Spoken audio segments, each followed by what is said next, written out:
to be here this evening, and thank you to the college which thought of me, because Maulana Azad is too big a man for all of us, actually, especially for me. So it's an honor always whenever I am asked to speak about Maulana. And I do that because I did a little book a couple of years back and did some work on it. There are others who have written extensively on Maulana. I will begin by saying, and this I was sharing with Nahid, I call her Nahid anyway, that Maulana is like today, like every year. If I post something about Maulana on social media, on Twitter, for example, you go back to the reactions, and I feel so sorry that 90% of comments over there are full of abuse. People who have no idea what Maulana stood for, what he did for India, what he did for Indian freedom, what sort of Islam he left behind. Nothing, everything is forgotten, and they just abuse right and left. 80% comments in the post are full of abuse. So for me, it is all the more important, and not only for me, all those who believe that Maulana need to be remembered, and need to be remembered for what he did for India before independence, after independence, for freedom struggle, and for building a new India. Today, I thought I will not go into, because his life is too huge and too big to summarize in a few minutes, 35, 40 minutes. So I decided, and I told Prof.Syed that I will speak about three things, and I speak about those issues which are relevant in today's India. Like, for example, what he did for education, and more than that, how he defined nationalism. Because nationalism is something which, like today, all those are nationalists who had no idea about what nationalism is. They didn't even participate in the whole process of defining nationalism and national struggle in this country. So they are defining nationalism for us today. It's all the more necessary that we reiterate the point what Maulana tried to make about nationalism and how he defined it. And third, how he defined Islam. How he looked at faith itself, because Islam is also in danger. Because we see what we have done to our own faith, the believers. I am one of those who are on the margins. I don't claim to be a great believer, but I was born one, so I have all the right to actually speak about it, in defense of it, and in defense of all the values which the faith left for us, and how Maulana tried to engage with it. Unfortunately, all these views of Maulana were not taken seriously by people in his time. He was criticized even in those times when he said, and today, obviously, we don't bother to even read or imagine what sort of Islam he left behind. So I will begin with nationalism, because that I feel is one of the most important issues in today's India, because this is something which crops up almost at the top of a head, and we leave no time to define our own citizens as anti-nationals or as nationals. And the definition is so narrow that most of us sitting here will not fit into that. Because all those who talk about Maulana Azad or who talk about Nehru, for example, don't fit into that definition at all. So I just wanted to engage briefly with what idea of nationalism Maulana left behind. Maulana begins in his writings by saying that man develops a natural affinity for the place where he lives. And I'm trying to explain a difference between patriotism and nationalism, and then humanism. This is how Maulana tried to look at it. And he wrote a piece in 1927, Islam and Nationalism, where he's trying to make this distinction between patriotism, nationalism, and ultimately culminating in humanism. And in this, he was very close to Gurudev Tagore. And he actually writes about it, that he believes in the idea of nationalism, which was pinched by the idea of Rabindranath Tagore's humanism. Azad points out multiple factors, and one of the most, he says that the place of habitation, the place where people live, all the affiliations of race, kingship also merge.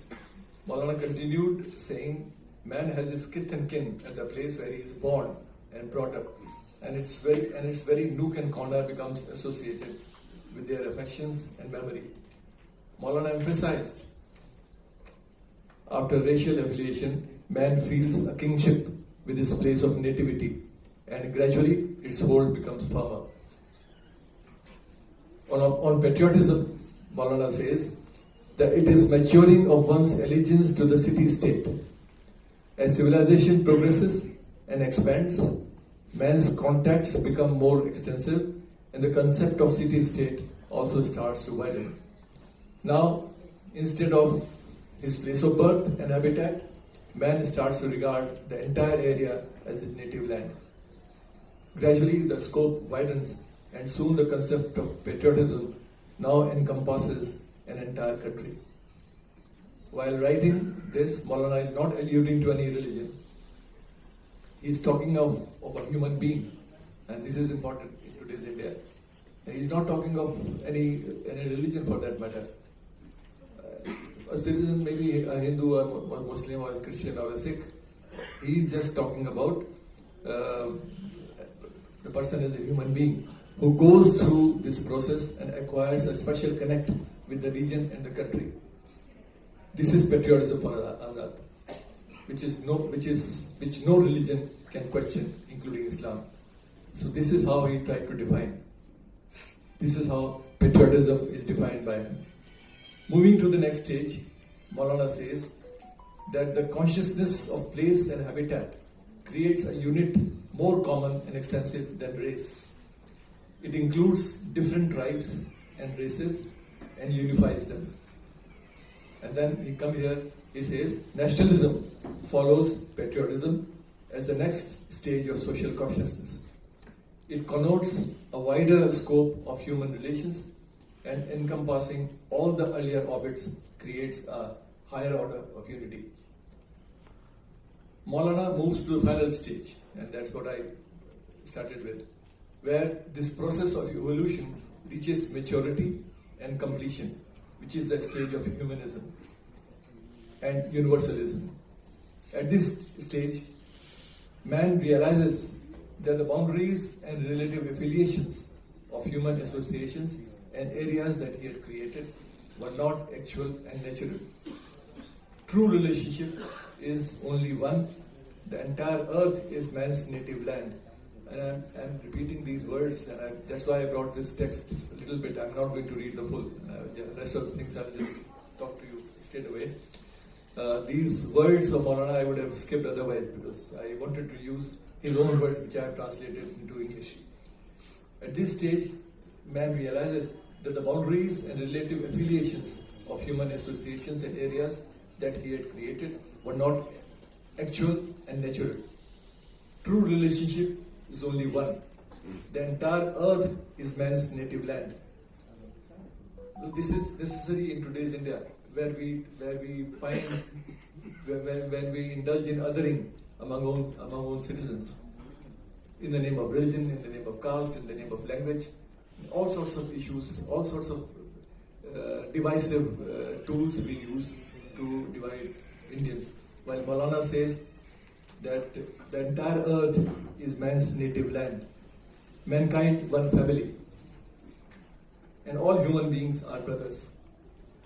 This is the idea of humanity, of nationalism, which Maulana left behind. At this stage, the voyage of man's collective affiliations terminates, and in place of unity of race, unity of place, and unity of nationality, the only and perfect unity, the unity of the human race, created by God Almighty, manifests itself.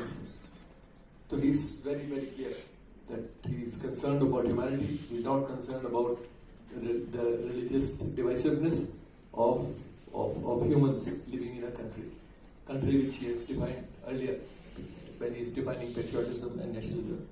Continuing further on the subject, Maulana says that to begin with, the piece of land where he, the man, was born meant everything to him. After birth, the four walls of the home became his universe. He looked at other creatures and before long recognized the different species and the nature of each one of them. He looked at the sky and after thousands of years realized that the sun has a social system and the earth is one of its members. So this is how poetically Maulana tried to give a sort of definition of nationalism. So this definition of nationalism belies many others which are in circulation for decades and are more permanently being debated today. That's why I tried to raise this. Maulana was close to Gurudev Tagore when he draws on humanism as the ultimate destination of any human being. Most of the nationalisms in circulation, particularly in Europe, were xenophobic and aggressive. Tagore could see the dangers in the early 20th century itself and travelled around to dispel and warn of the consequences of such narrow perceptions of nationalism. It was Gurudev Tagore who dared to question it and formulate a humanist vision, castigating the parochial and the bigoted.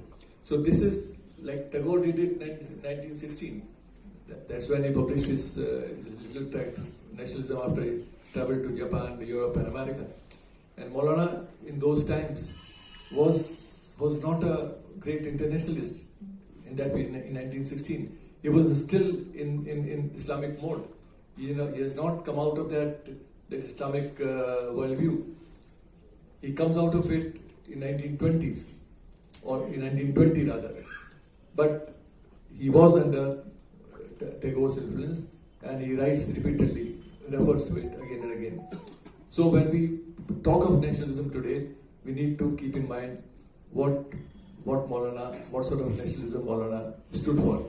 And I just gave you a sample of what he stood for. When we talk of Maulana's nationalism, and I will try to refer to that because it is part of our freedom struggle also. In the 1920s, when Maulana joins the Congress Party in 1920, January 1920, meets Gandhi for the first time after he comes out of Ranchi from 3 years exile. And that meeting with Gandhi was something which never ended, remained with him all his life, both with Gandhi as well as Azad, because they never left each other. In 1920s, there was a huge debate going on in the country on the idea of nationalism, and Maulana was very close to Darul Uloom, because Darul Uloom was not Darul Uloom of today, where frivolous fatwas are issued every other day. Those were serious times. We had scholars like Maulana Mahmud al-Hasan, Maulana Hussain Ahmad Madni, and there are so many others of those times. They understood Islam and they knew what role Islam had to play in our freedom struggle. They questioned Muslim League and its divisive politics. And Maulana was very, very strongly supported by Darul Uloom as well as Jamaatul Ulama later on. Now, in 1938, in 1930s, Maulana Hussain Ahmad Madni wrote a tract which I have used in my book also, called Muttahida Qawmiyat. composite nationalism, where he is trying to explain how India, with all sorts of communities, linguistic communities, religious communities, caste communities, how all these together can form one nation, can form one composite nationalism. And he is using, which Maulana also used later on, he is using an example from Prophet Muhammad's life, and where he says that this whole idea of composite nationalism is very Islamic. Why can't we go back to Islam's early history, when the Prophet formed the first Islamic nation in Medina, involving the Jews who were rich communities of those times, where the Prophet escaped from Mecca to Medina, where he joined hands with the Yahudis and formed a first Islamic nation, which was a composite Islamic nation. It didn't last for very long, but it was the first example which the Prophet himself set and told that you can form a nation where religion doesn't really matter. Nation is something else. Nation can include diverse communities with different religious backgrounds. So this was an example. So Maulana Azad wrote a little piece in 1938, a tract, where he tries to explain what is Qawm, what is Millat, and how all of them, different communities, can come together and form a nation, how we can form a front to fight against the British, against colonialism, directly questioning Muslim League and its politics of identity, where Islam became the core concern. Now, Allama Iqbal responds to this idea of composite nationalism, and there's a debate. It couldn't continue for very long because Allama Iqbal passed away in 1938 itself. But he wrote a longish piece. He actually spoke in one of the Muslim League annual conferences, where he almost abuses Hussain Ahmad Madni. And I'm really surprised, because I raised that in my book also. He says that this idea of composite nationalism, which Maulana Azad and Hussain Ahmad Madni are trying to propose, is actually not Islamic. Islam doesn't believe in territorial nationalism.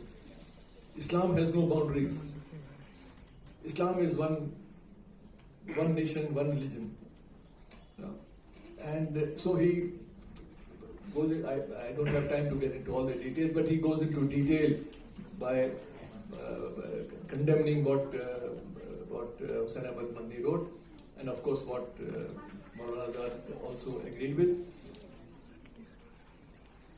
And I find this something very strange coming from a scholar like Allama Iqbal, who was not a politician. Politics was not actually his main domain. He was a philosopher trained in Heidelberg, Germany, with a degree in philosophy, a poet with whom we all revere and all respect. But his politics is something which is questionable. He is very ambiguous in his positions, in political positions. Now, when he says that Islam, there is no territorial nationalism in Islam, then if you look at it, if that is true, then why are there so many Islamic nations in this world? If territorial nationalism, if territoriality is not so important to Islam, then why do we have so many Arab nations? Forget about outside the Arab world. Even in the Arab world, there are so many nations. Why they have not collapsed their identity and made themselves into one Arab nation? Forget about other parts of the world. So it was something which is surprisingly very, very, very weak. And on this ground, he engaged into debate with Hussain Ahmad Madni and Maulana Azad. Now, when you look at this nationalism, exactly at the same time, and And this is something which I raise often these days, in the times we are living in. There are, because this is raised in the context of partition very often, that the Muslims in India are actually left behind Muslims. The partition is incomplete. Partition will be complete only these Muslims are moved out of India. So this is an incomplete partition project.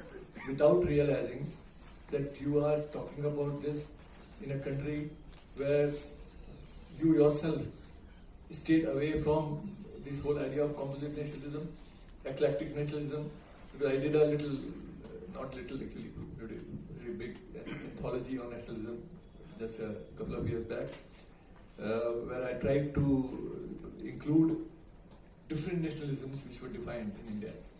Empathetic nationalism, these were all my arbitrary categories, because I used 23 or 22 people from Tilak, Madhav Govindanand Tilak, and Bipin Chandra Pal, Aurobindo Ghosh, and Sarojini Naidu, Jawaharlal Nehru, Mahatma Gandhi, and Ambedkar, Bhagat Singh, M.N. Roy, Jayaprakash Narayan, Khwaja Ahmad Abbas, all these people. All of them have actually an idea of nationalism. They all try to define nationalism. And of course, Maulana Azad had a big chunk of his idea of nationalism in that book. Now, when you look at it, the whole idea of nationalism is today is defined in very sectarian terms. It is defined as if nationalism and religion are indistinguishable. Like majoritarian nationalism is actually true nationalism. You need to be a Hindu to be a nationalist. Now, these are things which are raised again and again, which I am trying to question. I am trying to question through our history. And 2 days back, I wrote a little piece in the Wire, where our Prime Minister made exactly a similar sort of point, saying that Kashmir actually was, Patel wanted Kashmir to be part of India. It was Nehru who didn't agree, and we had a divided Kashmir, which is factually wrong. And then there were lots of other things which were raised regarding nationalism, etc. So these are issues which are so central to us today, and people like Maulana Azad and all those who were part of his campaign during freedom struggle and later on, we all need to remind the people, the country today by talking about it, writing about them, and discussing about them. Now, I will not stay here. I will move to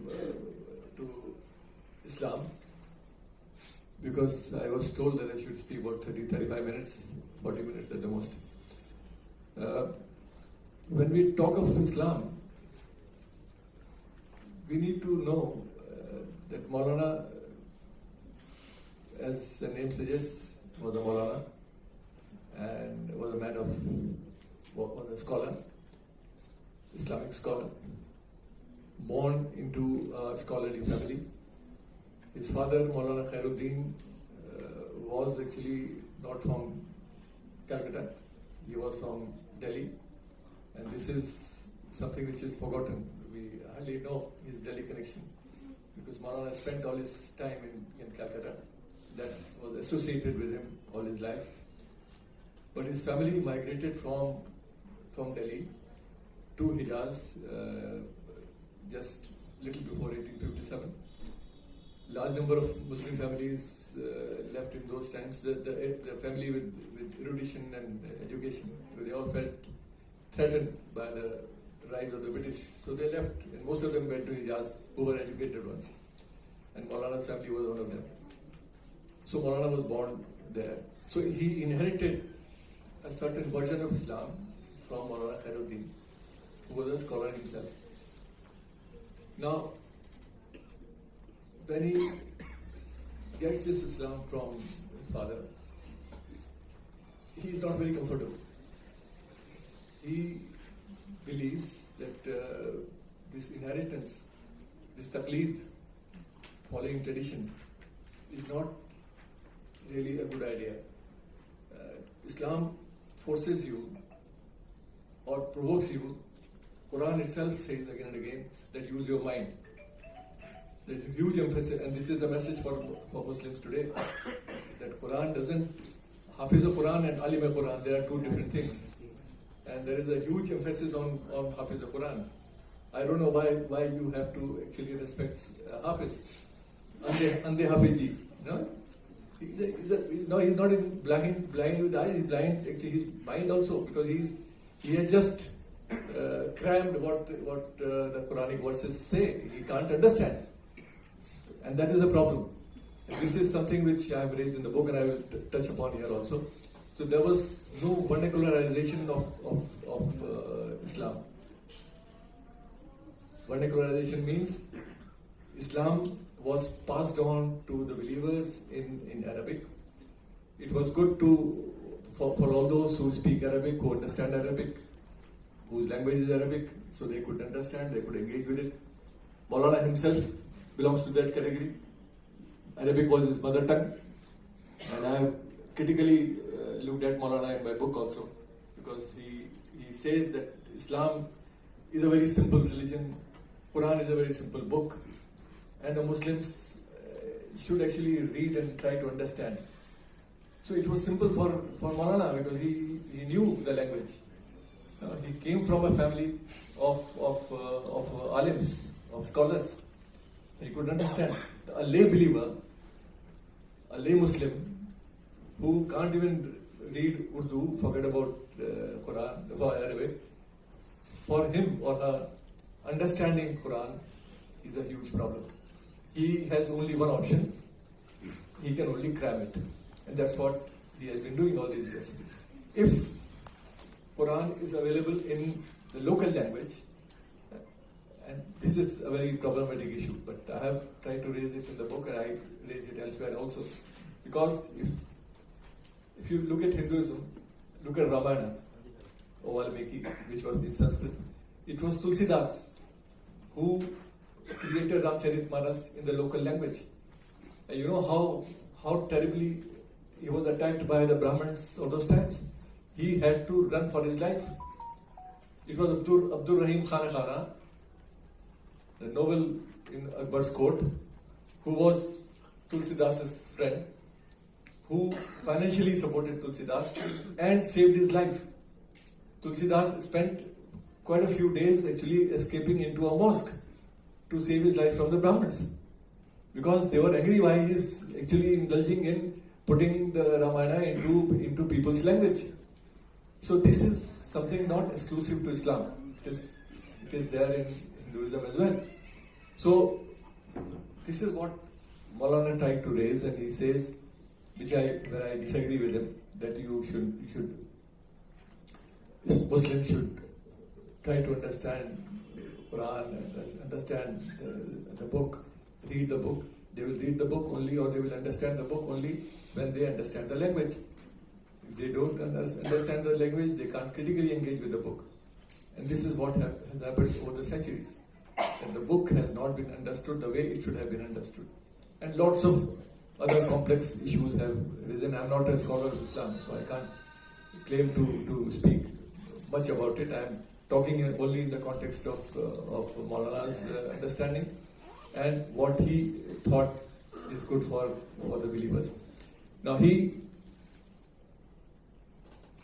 tries to dissociate himself with the religion he inherited, Islam he inherited from his father, and there is a period of about 17 months, 1 year and 6 months, 5 months, when, and this is what Maulana writes, when Maulana is without Islam, without faith. And he says that he did not feel like even praying. He did not feel like even indulging in any religious ritual. So he was so he distanced himself from faith, from the faith which he inherited. Later on, he comes back to Islam after about 17-18 months of debate, discussion, reading, when he believes that I have come back to an Islam where there is space for criticality, where there is space for discussion. And another example I would like to give here, I don't think many of you, some of you may know about that. In 1910 is pretty early in his life. He has not started Al-Hilal till then. Al-Hilal was started in 1912. In 1910, he writes a piece at the request of Khwaja Hasan Nizami Sani, who was associated with Sajjad al-Nashin of Nizamuddin Dargah. He asked Maulana to write a piece on Sarmat Shaheed. Now look at what he writes. And Maulana has formed Hizbullah, Army of God. He was like these are ambiguities of Maulana's life also. Or maybe the dynamism of growing, how he grew, how he progressed from one set of views to another set of opinions.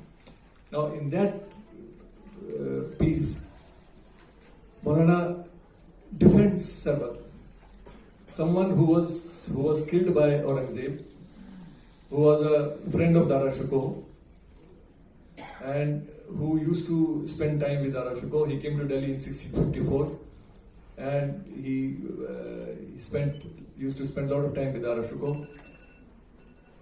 And his fault was, and now look at how Maulana looks at it. He says, La ilaha, and stops. There is no God. And it was seen as something non-Islamic, against Islam. How can you recite kalma in just 2 words? You have to go ahead. You have to accept. There is no God, but he stops at La ilaha. Now, Maulana, try to understand how different Maulana was. He says, how can you blame him for that? He was actually trying to grapple with this whole idea of La ilaha illallah. He has reached the stage of La ilaha. He was still growing, he was still trying to understand. So you have to grant him some space. Islam actually allows you to engage. No, when Quran came with an appeal that you don't have to lock your mind. And he's quoting the Quranic verse here, that you don't have to lock your mind to read Quran. You can read Quran only when you unlock your mind and understand what you are reading. So when Sarmat is saying La ilaha, he is still in the stage where he has just reached the stage of denial. And so give him time, he will come to the next stage. Maybe he will complete the kalma. But Aurangzeb obviously felt he was not a threat to Aurangzeb's authority. Not at all. He was a naked fakir. But he wanted to send a message across by killing him. And also making his own brother, whom he killed later on, realize that what can be done to all those who don't agree. He used Islam to kill someone who was not a threat at all. Who was a Sufi saint who used to move around naked. This was another charge against him, that who moves around naked. So these are a few things which Maulana Azad is defending in this piece. So now you can understand what sort of Islam Maulana left behind. Now, when he decides to write Tarjuman al-Quran, and which took pretty long, because he was Like when he began writing in 1916-17 when he was in Ranchi, exiled from Calcutta. And his home was raided by the British. All the manuscripts of his Tarjuman al-Quran were taken away. Maulana wrote again, which was a very difficult exercise, and he has written about it. Second time a raid took place, the British took away that set of manuscripts also. And then he writes, it's an interesting thing which I have written also elsewhere. He is reminded of Carlyle, who wrote a famous, like his work on French Revolution. And Carlyle says, and Maulana is writing here, that till now I did not believe what Carlyle wrote when he said that my manuscripts were stolen away or destroyed and I had to write again, how difficult it was for me to write. Now I realize how terrible it was for him. I can realize how, when I have gone through myself, that how difficult it is to write what you have written earlier. So this was the beginning of his Tarjuman al-Quran. So when he writes it and finishes it in my city, Meerut, when he was in jail in Meerut in 1930, and that's where he finished Tarjuman al-Quran. Now this Tarjuman is again like the whole text.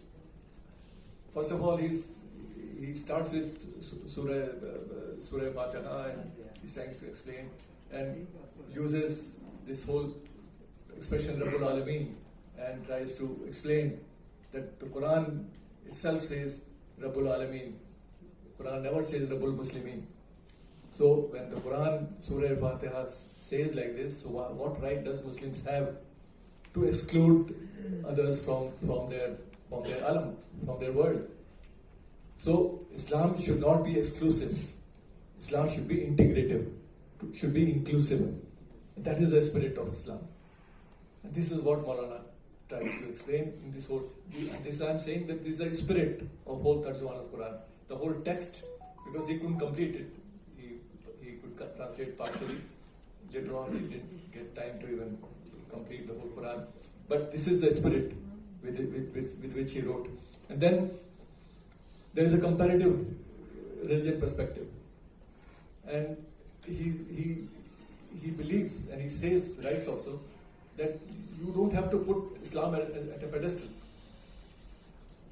This is what, and Maulana says, that this is what Muslims do. As if Islam is somewhere there and everybody else is down below. This is not the way to, this is not what Islam teaches. Islam teaches that you are all humans and you are all one. You are all together. Nobody is somewhere there and you are somewhere up. So this is how Maulana tries to explain. He even justifies idol worship in one of the sections. He says, Hinduism is monotheistic according to them. These idols actually are for concentration, for praying. For Hindus also, God is one. Creator is one. So we have to follow the notion that the faith which I may not indulge in what the Hindus do, but it is their practice. Okay, it's fine. But I believe that they are all creators of God, and they also believe that God is one. He also includes not only this. He includes atheists. He includes atheists as well in the discussion. When he's talking about religions, he's talking about atheists as well. He's talking about Bertrand Russell. Bertrand Russell was a proclaimed atheist, and he uses Bertrand Russell in the discussion of his Tarjuman al-Quran and tries to engage with him critically, but he is not leaving him out. So the whole text that way is impinged or is full of this whole idea of comparative religion, where all religions have a space and should be given a space. And he actually even goes on to say, a little before that I don't know why the world is divided into different religions. If all religions actually are seeking truth, and truth is one, then why so many different religions? Why not one faith? Why not one faith of humanity? Why not humans have just one faith which is based on human relations? And these are all debates he's trying to raise. He's trying to raise some debating points, discussions in Tarjuman al-Quran as well as in his other writings before. So this is the engagement of Maulana with religion. I can go on and speak a little more, but anyway, I have to limit according to the time given to me. Then, third point is Maulana's education. Now, today is National Education Day, and we celebrate this National Education Day because Maulana had a lot to do with education, not just as a minister of education. That happens much later. He's talking about education in Al-Hilal in 1912, 1913. He's writing articles in Al-Hilal on education. He's writing articles on Rousseau, the French philosopher, and his idea of education in 1912, 1913. So all those who say today that Maulana was made education minister, he was not, he didn't even go to a university or a college, he had no degree or certificate. How can you have a minister like this? They don't even realize that he was a man who was an autodidact, who taught himself so many things, philosophy to some science, to languages. Like there are instances which I have given in the book that he taught himself English, never spoke, never wrote in English, but he read all English books. All his associates who were there with him in prison, particularly in Beirut in 1930s, 1920 and 1930. There is an instance, there used to be one Kishan Chand, who was a fellow prisoner. He got a book from the Meerut College library, my college library, a book on philosophy. And because he used to have debates with them, and he felt some sort of a complex while discussing philosophy with Maulana Azad, and he felt that he will find out some difficult book and give it to him and ask him to explain. So he did that. He got a book and gave to Maulana. Next day, Maulana Azad not only discussed the philosophy book with him, he pointed out all the weaknesses of the book, weaknesses of the philosophy which have been raised in the book. So this is something which then there used to be so many other colleagues of his who say that there used to be French books, French learning books on Maulana's table in prison, because when he traveled to France, he found that France is a country with huge, very rich civilization, and you can understand the French civilization by learning French language. And he tried to learn French language. So these are things which we need to keep in mind, that he was not one of those illiterate person who never went to college. He was an autodidact. He was somebody who was not even bound by any syllabus. He was free to read whatever he wanted to read, and that freedom he used extensively. Like in today's syllabus, I am not criticizing the syllabi or the curriculum, etc. But that is a method of teaching. But Maulana did not follow that. He read whatever he got his hands on, whatever the subject was, and he used that time. And another very important thing about him was his hafiza, his memory. Like his memory was phenomenal. Like when he writes, and these are later side of his life which I thought I should touch upon. before I make comments on education, let me talk about little education, then I will 5 minutes on the later side of his life. When he becomes an education minister, he has his background when he is engaging and writing about education in Tamil Nadu. As a minister, he believed that India need to have an education which has equity, which is not divisive, a section which is not deprived, because our education was not just an education of 200 years of colonial rule from Macaulay onwards. That he engaged critically with. But we have an education where a certain caste, certain communities had no access to education. That was a major challenge before Maulana Azad. As the first minister of education of independent India, this was a task before him, and a task in the times when the country was facing huge problems after partition. There were people in the country, and I have mentioned that in the book also, that there were people who had come to India who had no certificates, no degrees. Everything was burnt or was left behind. They wanted education in schools for their children. And that was a major challenge for Maulana. There was a ministry which was formed, which was supposed to look after, a department which was supposed to look after all these refugees who had these complaints, who used to come to Maulana Azad again and again. So the equity plus this access to education to all, which was there in difficult times. Second was, and this is again something important which we need to remember now, Maulana being an Islamic scholar wanted that religious education should be part of the curriculum in the schools. Now, this was surely not a very good idea, and it was opposed by Nehru as well as others. Reason being that what sort of religion you will teach? Which Hinduism are you going to teach? There are different Hinduisms, different streams of Hinduism. What Islam are you going to teach? What Christianity are you going to teach? Which one is left out? We'll have complaints against you, against the school. So this is a very troubling sort of subject, which should be left out.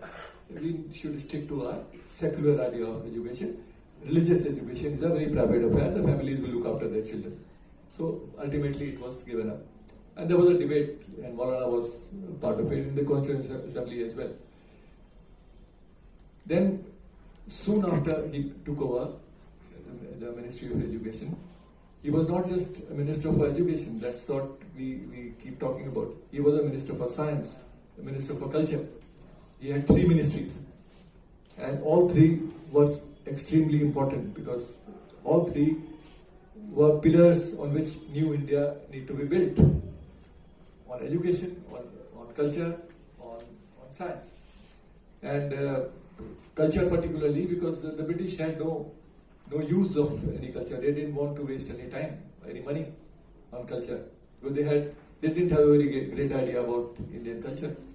So they didn't form any institution, no body of like on literature, on music, on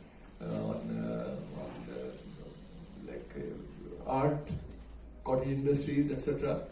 Like Maulana founded Sahitya Academy, Sangeet Natak Academy, Lalit Kala Academy. All these were academies in 1950s, which were founded by Maulana.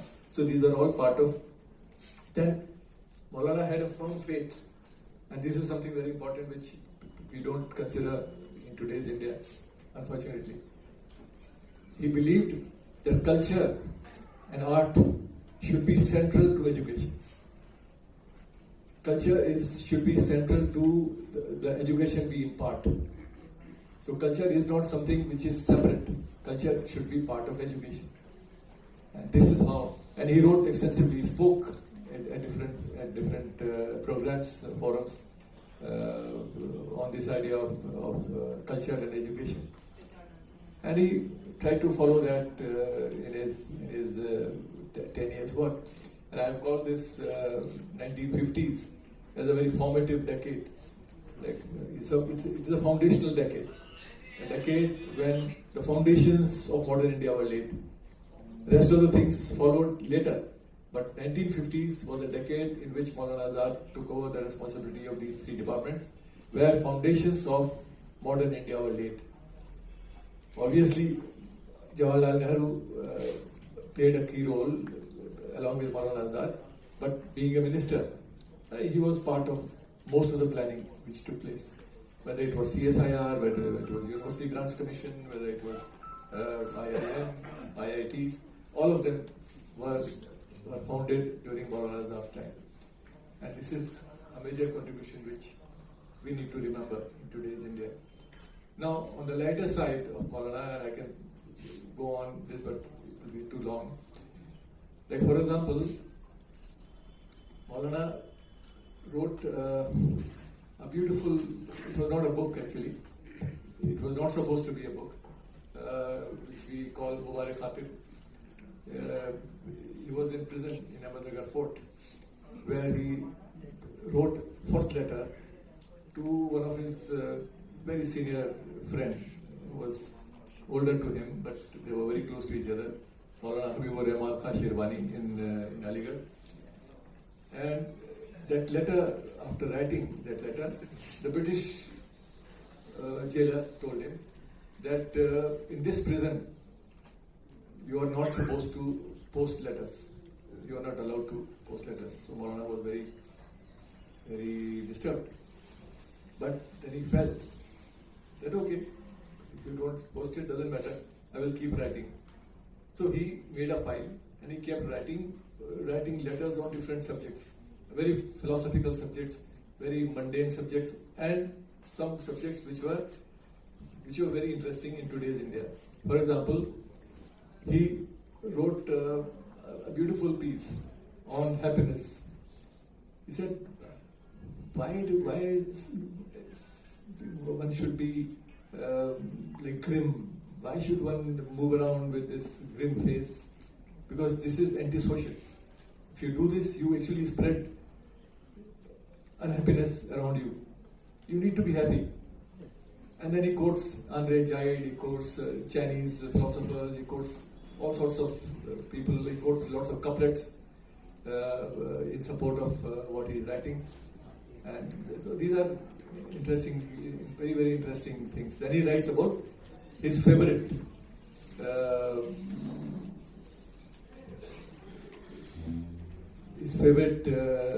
thing called tea. Maulana was very fond of tea, and his first cup of tea used to be at 3:30 or 4 in the morning, which he used to make himself.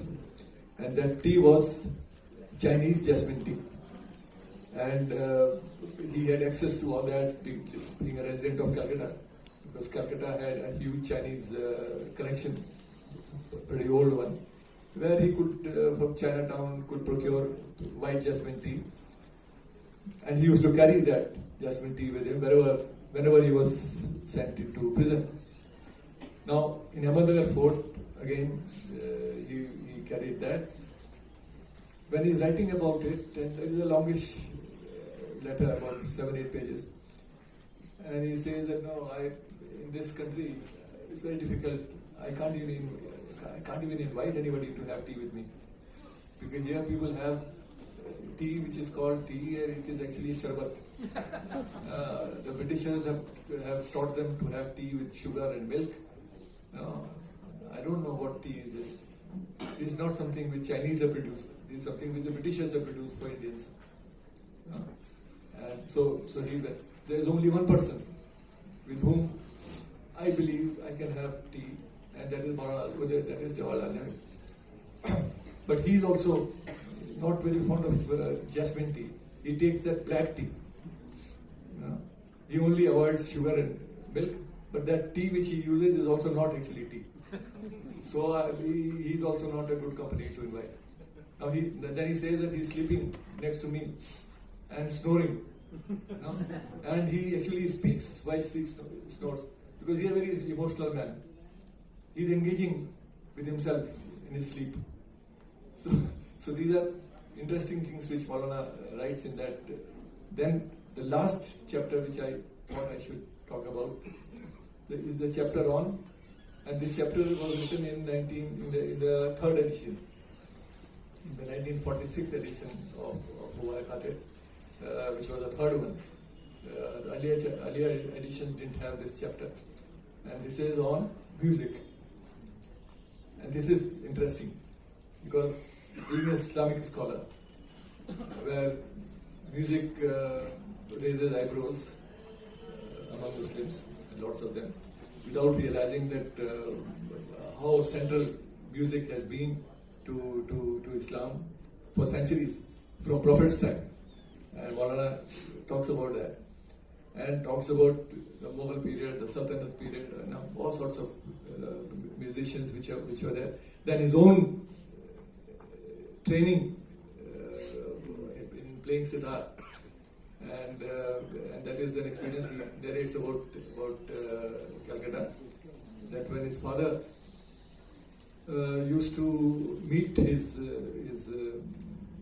disciples, he used to come to meet him. There was one Masida Khan, who was a musician, who used to teach music to courtesans.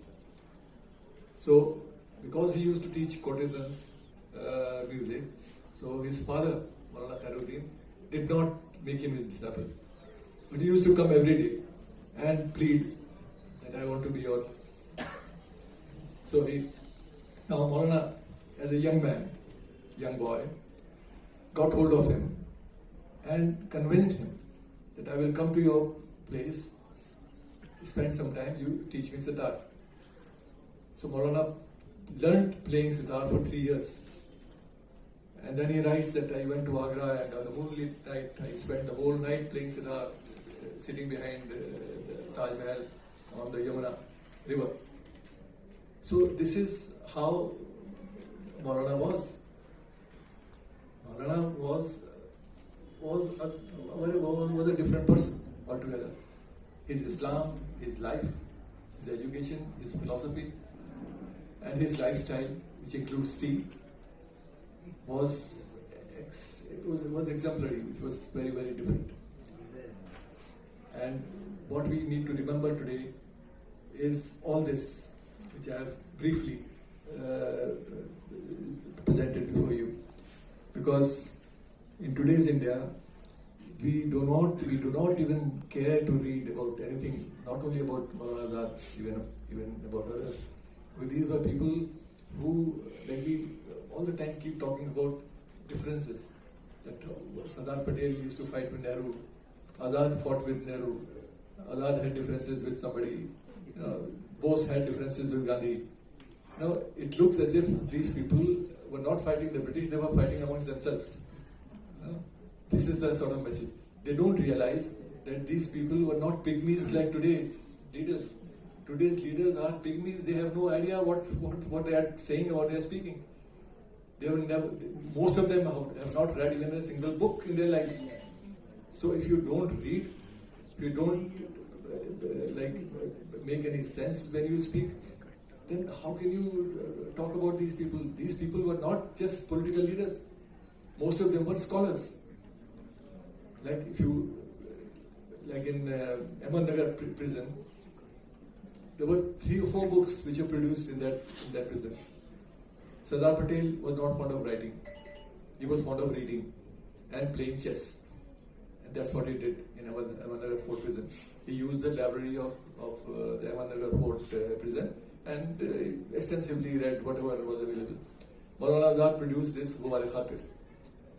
Jawaharlal Nehru produced his Discovery of India. Now we know about Discovery of India because it is in English. Mubarak Khatir was in Urdu, so we hardly talk about it, we don't even know. Then Acharya Narendra Dev, who was a socialist, wrote his own book there. Kriplani wrote his book over there. So there were lots of books which came out in these 3.5 years. So most of these people were erudite people. They were not just political leaders. They were intellectuals. They were thinking individuals. And all thinking individuals will have differences. Subhash Chandra Bose and Maulana Azad, they were They were very close to each other. Why?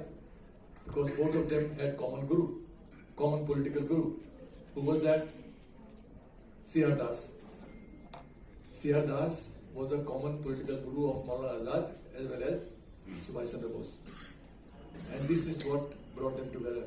We don't talk about their close relationship. Look at their letters which they have written, which I have read some of them. Both of them were very close. And it is sad that C.R. Das died early. And similarly, I talk about Gandhi and Jinnah. Gandhi and Jinnah, both of them had a common political guru, Gopal Krishna Gokhale. Gopal Krishna Gokhale died in 1915. That is also unfortunate. Maybe he had. These are all hypothetical questions in history. History is not decided by hypothetical questions, but still one can raise for interest. Had he lived a little longer, maybe Jinnah had not moved so far away from where he moved. But these are interesting things which are part of our history, and most of us who keep talking about history so frivolously, without even reading, and we read mostly WhatsApp forwards, and our history is based on the facts manufactured in WhatsApp industry, and people like us are redundant because we want to read history through facts, and facts speak something else, and this manufactured history in WhatsApp speaks something else. Thank you so much.